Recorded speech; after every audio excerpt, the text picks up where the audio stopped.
Menikam. Sylvia mengarahkan jarinya yang gemetar ke kakakku, Arthur. Matanya yang tidak dapat melihat dan berkilauan seperti susu mengarah ke wajahnya.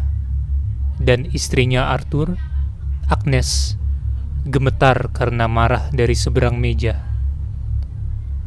Wajah suamiku memerah saat dia menjatuhkan garpunya lalu menyeret putri kami kembali ke kamarnya, memarahinya saat kakakku dan istrinya akhirnya pulang.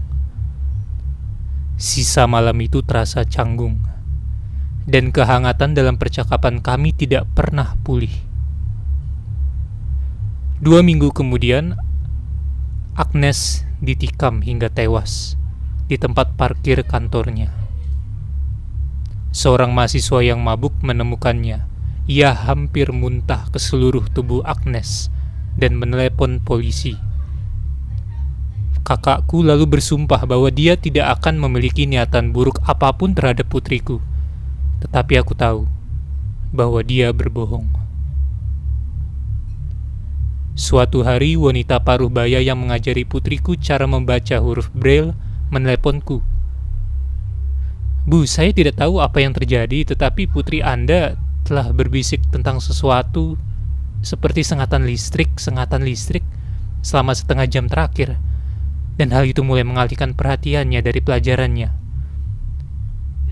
Bisakah Anda berbicara dengannya?" Jadi aku pun bertanya kepada putriku. Sylvia, karena kurangnya pemahaman dari seorang gadis cilik berusia 9 tahun, ia hanya mengatakan kepadaku bahwa itu hanya kata-kata baru yang terdengar keren yang dia pelajari di sekolah. Pada minggu berikutnya, di berita utama memberitakan tentang kematian seorang tukang listrik. Itu adalah kecelakaan teraneh yang melibatkan kabel kusut dan seember air. Di televisi, wajah guru Sylvia diburamkan demi privasi, tetapi suaranya terdengar familiar denganku. Dia adalah pasanganku, belahan jiwaku. Saat suamiku bekerja lembur, aku memanggil Sylvia ke ruang tamu. "Sayang, apakah ada yang harus ibu ketahui?" Dia ragu-ragu. "Sayang, kamu tahu kan kamu bisa bicara dengan ibu kapanpun?" Dia menyangkalnya sekali lagi. "Aku tidak menyembunyikan rahasia dari ibu."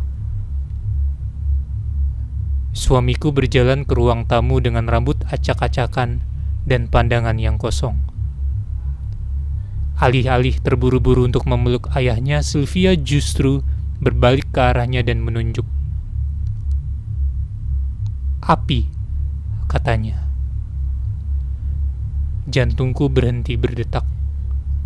Setiap kali Sylvia mengatakan sesuatu, hal itu seperti pertanda bahwa pasangan orang tersebut akan meninggal. Dan karena alasan itu juga, api.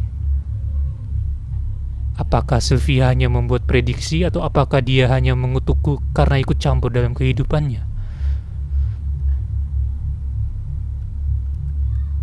Aku pun menjadi paranoid. Memeriksa peralatan dan elektronik secara konstan dan membersihkan rumah dari bahaya kebakaran. Setidaknya itulah yang kulakukan selama beberapa hari berikutnya. Sementara itu aku terus menatap Sylvia.